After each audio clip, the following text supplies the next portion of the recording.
Will the Brexit saga end this week? And how did the Electoral College vote to decide who will be the next American president? The coronavirus continues to cause devastation, and for some, unfortunately, the vaccine will arrive too late. In the meantime, in the markets, more records to talk about. This and more in this week's In Retrospect.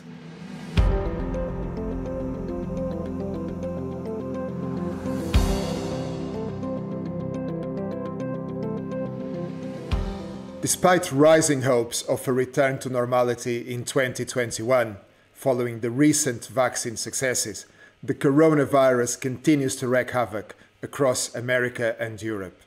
In the United States, the numbers are truly staggering, with more than 17 million infected and fatalities in excess of 314,000. But also in Europe, the situation causes concern. Germany reached a new daily maximum for new cases this week and imposed a new lockdown, which will stretch across the Christmas period. In France, President Macron tested positive for the virus, becoming the latest head of state to be infected by the coronavirus. Meanwhile, British and European negotiators are still trying to agree on a post-Brexit trade deal. It now appears that it's only a matter of time until the 4.5-year saga comes to an end, with some form of agreement in place in time for the end of the transition period.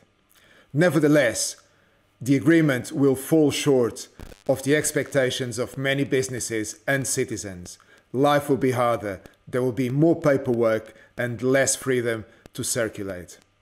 Also, in terms of geopolitical impact, Brexit is still an unknown, but there is the possibility that it will disturb the equilibrium enjoyed by Europe since the end of World War II.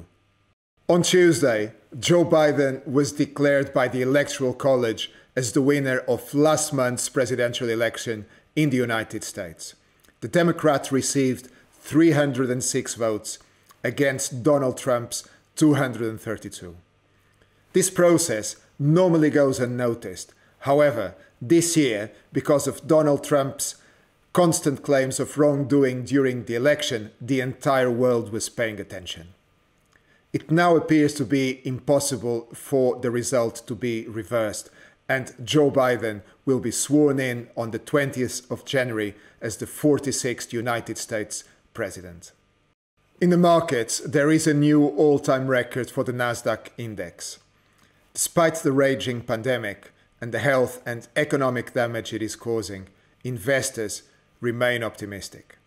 Risk-on is the prevailing sentiment, with stocks being the main beneficiaries, as traders feel galvanized by the hopes of a massive economic rebound next year. Meanwhile, the US dollar continues to lose ground to other major currencies, as investors abandon the safety of the greenback in pursuit of riskier trades. This scenario is likely to continue, as just this week the Fed pledged to maintain interest rates at very low levels at least until 2024. Inflation is no longer the boogeyman it once was, and many economists predict that the rest of the developed world will soon follow in the footsteps of Japan and will continue to experience very little changes in consumer prices for the foreseeable future. And this is all for today. I will be back next week with more views on current affairs and the financial markets. In the meantime, you can go to activetrades.com or activetrades.eu for more market analysis.